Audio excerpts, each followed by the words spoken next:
Que alegria iniciar mais uma investigação profunda no material que temos para hoje. Boas-vindas a quem acompanha o nosso bate-papo. É um prazer imenso estar aqui para mais esse mergulho. Para quem está chegando agora, o nome do podcast é Pode Questionar. E a nossa missão hoje envolve um conceito incrivelmente provocativo. Muito provocativo. O texto base é Quando religião vira projeto de poder. Exato. E o que a gente tem em mãos hoje não é um debate teológico, sabe? Não é uma discussão sobre qual crença está certa ou errada. De forma alguma. A proposta das nossas fontes hoje é puramente estrutural. É desmontar o motor dessa máquina. É entender como, ao longo da história humana, uma coisa se transforma em outra totalmente diferente. Uhum. E essa distinção inicial é a base de tudo que a gente vai explorar. Porque se a gente olhar para a premissa fundamental estabelecida no material, a religião simplesmente não nasce como um projeto político. Nasce de um lugar completamente diferente, né? Exatamente. Em sua origem mais pura, tipo, o impulso religioso é uma experiência íntima.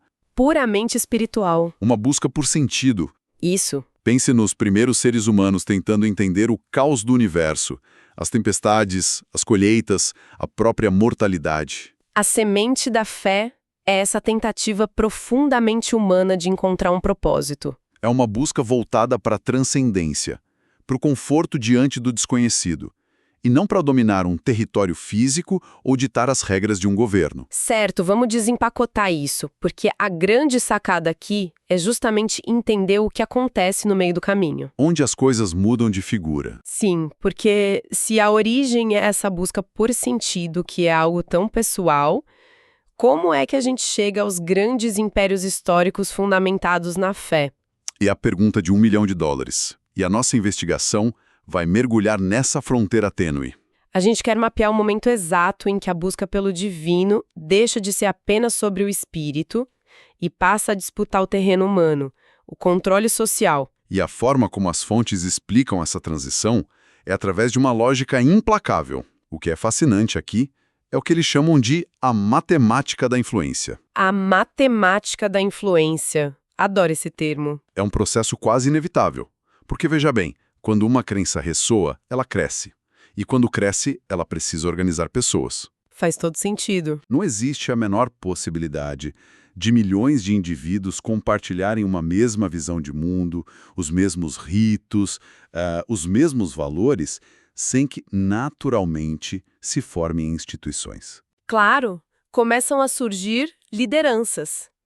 Criam-se hierarquias. Estabelecem-se regras de convivência para manter a coesão daquele grupo. E o ponto crucial dessa matemática é justamente esse. Organizar pessoas em grande escala gera influência. E influência é, na sua essência mais pura, poder. Exato. Essa engrenagem é fascinante. A crença cresce, organiza a comunidade, gera influência e deságua no poder. É como uma força da gravidade social. Uma força gravitacional, perfeito. Mas para quem está nos ouvindo e talvez pense lá vem a demonização do poder, o material faz um contraponto brilhante. Muito importante frisar isso. O poder por si só não é o vilão da história, né? De forma alguma. Toda e qualquer organização social gera poder. É a física das relações humanas. Total. Se a gente formar um clube do livro, um sindicato, uma associação de moradores ou uma congregação, vai haver dinâmicas de poder ali dentro. Quem já participou de uma reunião de condomínio sabe muito bem que a disputa ali por influência Nossa, e controle do orçamento? pode ser mais acirrada e complexa que muita eleição presidencial. Sem dúvida nenhuma. A questão central que as nossas fontes levantam não é a existência do poder, como se ter influência sobre um grupo fosse um erro moral em si. Não é sobre anular o poder. A virada, o ponto que exige nossa atenção analítica, é como esse poder acumulado passa a ser utilizado quando ele transborda os limites da própria comunidade. É nesse transbordamento que as fronteiras começam a ficar um pouco embaçadas, né? Muito embaçadas. O material aponta para aquele momento histórico e sociológico em que os líderes de uma fé específica passam a atuar como os guias morais de toda uma sociedade civil. E isso inclui aqueles que nem fazem parte da congregação. Exato. De repente, a linha que separava a prática espiritual da administração pública começa a se dissolver. Se a gente puxar o fio da história da civilização, os exemplos são muito abundantes e muito claros. Com certeza. A gente vê religiões que, ao alcançarem esse grau máximo de influência, passaram a legitimar reis, afirmando que o monarca governava por direito divino. Vimos a fé sendo o argumento central para justificar guerras colossais. A criação de leis penais, a definição do que era permitido ou proibido para populações inteiras. O sagrado passou a ser a chancela para validar regras puramente terrenas de controle populacional. O que nos leva a uma pergunta inevitável. E o material-fonte não foge dela de jeito nenhum. Que é a questão da intenção oculta, né? Isso. Afinal, isso significa que toda religião é secretamente uma busca por poder político disfarçada de fé? A resposta trazida pelas análises é um sonoro não. É importante deixar isso claro. Muito. Não há uma intenção inata de dominação em toda a expressão religiosa. O que existe, na verdade, é uma vulnerabilidade estrutural. Toda estrutura que se torna grande, organizada e influente o suficiente possui o potencial de ser instrumentalizada. Exatamente. A estrutura em si é o que possibilita que líderes com ambições políticas a utilizem como uma ferramenta. E aqui a gente entra num contraste de propósitos que as fontes fazem questão de frisar. Tem um lado profundamente luminoso nessa influência social.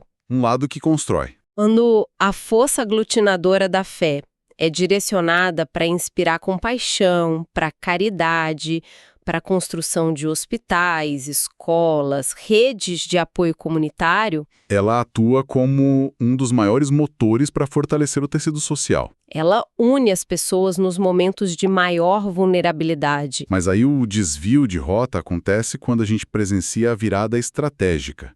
A dinâmica muda de forma drástica, quando essa mesma capacidade de mobilização passa a ser alimentada não pela compaixão, Mas pelo medo. pelo medo. Quando a retórica passa a estimular uma identidade tribal extrema, aquela divisão binária e perigosa do nós contra eles. Cria-se um sentimento de ameaça constante, né? A ideia de que a crença e o modo de vida daquele grupo estão sob ataque iminente e precisam ser defendidos a qualquer custo. Inclusive usando a força do Estado. E é nesse exato momento que a engrenagem deixa de rodar em prol da vivência espiritual e passa a rodar como uma estratégia de dominação calculada. Esse conceito de estratégia calculada é bem pesado.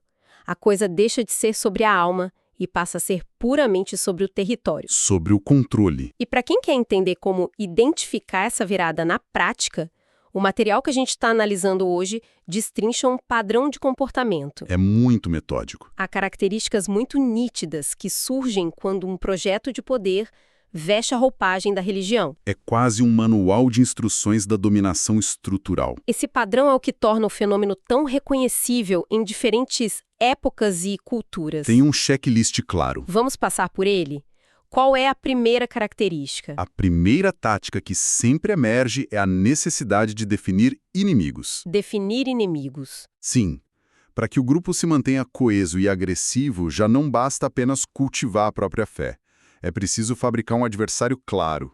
Um grupo ou uma ideia que represente o mal absoluto e que deva ser combatido. O que prepara o terreno perfeitamente para o segundo passo. A criação de uma sensação de urgência absurda. Aquela coisa do agora ou nunca. A narrativa passa a ser tipo: se não agirmos agora, se não elegermos fulano, se não aprovarmos essa lei, a nossa família e a nossa fé serão destruídas. E a urgência é a inimiga número 1 do pensamento lógico. Totalmente. Quando as pessoas estão em pânico, elas param de questionar e apenas seguem a liderança que promete a salvação. E essa liderança, aproveitando o pânico que ela mesma ajudou a fomentar, avança para o terceiro ponto desse padrão, a exigência de lealdade incondicional. No campo da fé transformada em política, não existe espaço para o meio termo, né? Ou para discordância parcial.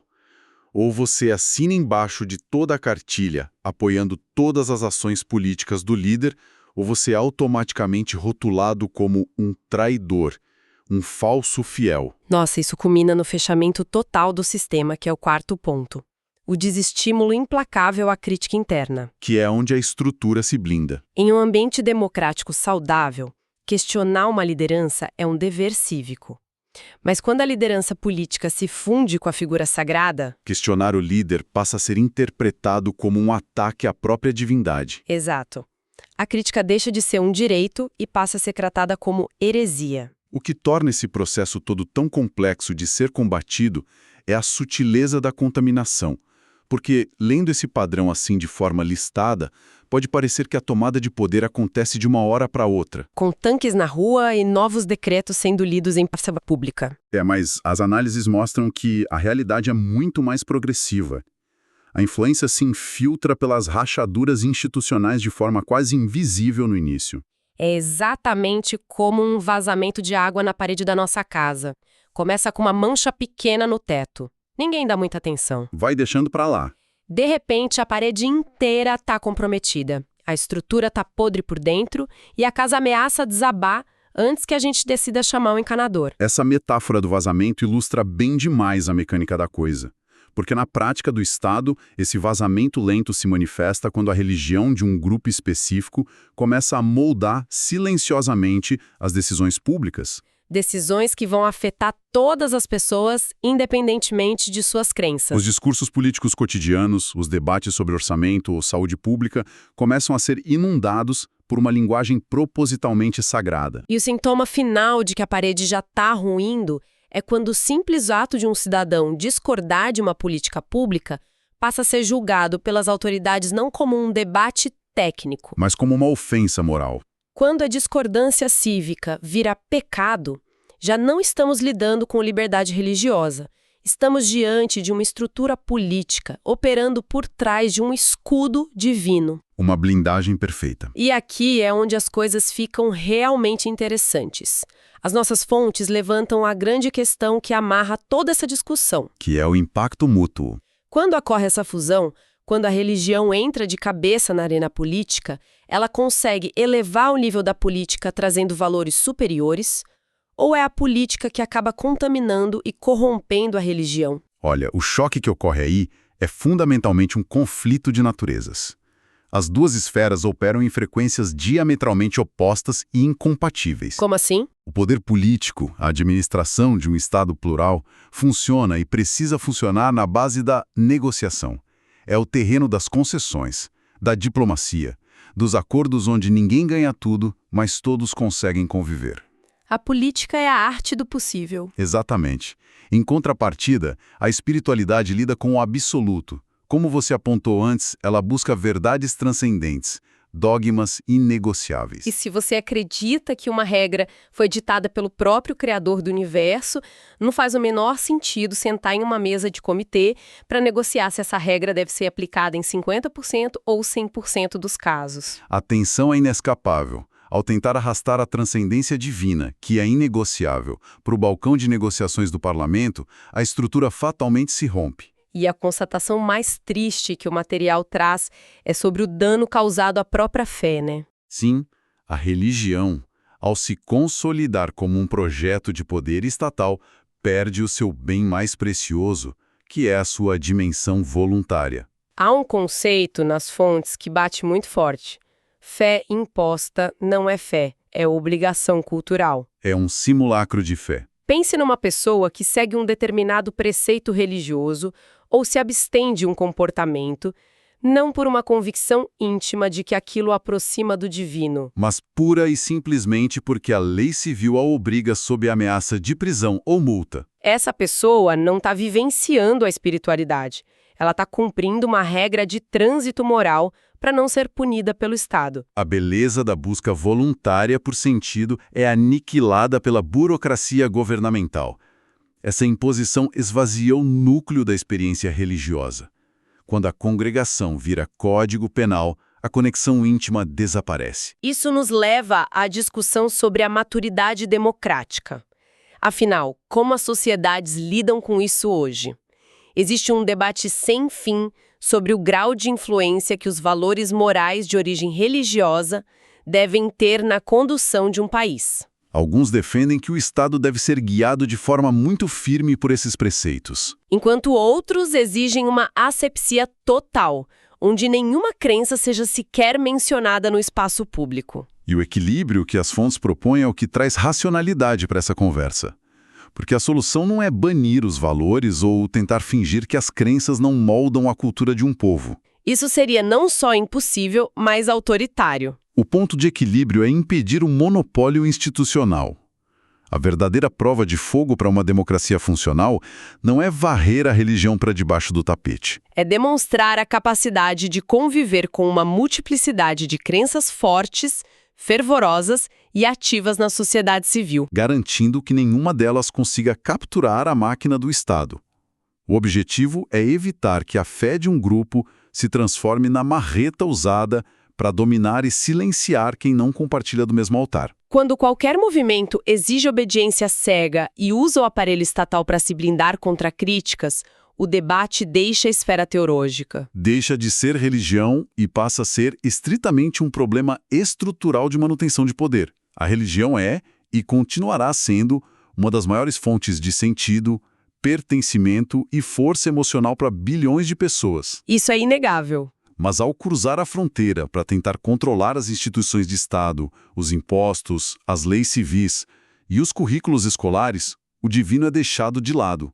A disputa desce para o campo rasteiro do controle social humano. E o apelo que fica nas fontes é para que a gente examine essa disputa sem pânico, sem histeria, mas com uma racionalidade focada em proteger a pluralidade. Exatamente. A razão é a melhor ferramenta aqui. Atendendo a um foco especial da nossa investigação de hoje, nós precisamos amarrar esses conceitos complexos de forma cristalina. Então, faça um pequeno resumo do que foi visto no final. Claro, o percurso que traçamos mostra que o impulso religioso nasce puramente como uma busca íntima e humana por sentido e transcendência. O começo de tudo. Contudo, ao ganhar escala, a crença organiza pessoas, gerando inevitavelmente influência e poder político. E esse poder não é intrinsecamente mau. O alerta liga na virada estratégica. Sim. O perigo surge quando líderes instrumentalizam essa estrutura, utilizando o medo para definir inimigos, criando falsas urgências, exigindo lealdade absoluta e blindando a si mesmos contra qualquer questionamento. A contaminação do Estado acontece aos poucos, misturando linguagem sagrada com decisões públicas. E o custo disso para a própria fé é imenso. Um resultado mais trágico dessa fusão é que a religião perde a sua natureza voluntária, transformando-se em uma mera imposição cultural e burocrática. Conclui-se que barrar esse projeto de poder não é um ataque à fé, mas uma defesa estrutural da democracia, que só sobrevive se não conceder o monopólio de suas instituições a nenhuma crença específica. Um panorama perfeito e assustadoramente atual. E para fechar a nossa investigação de hoje, quero deixar um pensamento provocado pelas nossas fontes. Uma reflexão para levar adiante. E isso, uma camada extra para quem está ouvindo continuar martelando essa ideia depois que o áudio acabar. Pense no seguinte, nós vimos que essa apropriação da fé para a dominação política sempre existiu de forma progressiva. Como aquele vazamento lento na parede que a gente falou. Exatamente. Mas hoje nós vivemos na era dos algoritmos e das redes sociais. Ferramentas que foram desenhadas cientificamente para lucrar com a indignação, com o medo e com o tribalismo do nós contra eles. Um acelerador de partículas para o discurso de ódio e para o pânico moral. Então, se antes um projeto de poder religioso demorava décadas ou séculos para contaminar as instituições através de discursos em praças, quão mais rápida, letal e incontrolável se torna essa metamorfose quando a engrenagem do controle político é impulsionada pela velocidade da internet? É uma pergunta que não quer calar. Fica a reflexão para cada um de nós. Um enorme agradecimento a quem nos acompanhou em mais esse mergulho profundo. Foi excelente. Continue investigando. Continuem sempre com a mente alerta, buscando as estruturas por trás dos discursos e questionando o mundo ao redor. Até o próximo mergulho.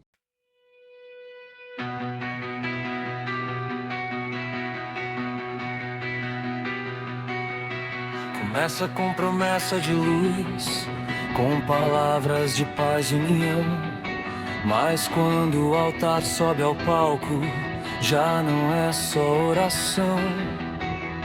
Discurso vira bandeira, templo vira direção. E o que era busca interna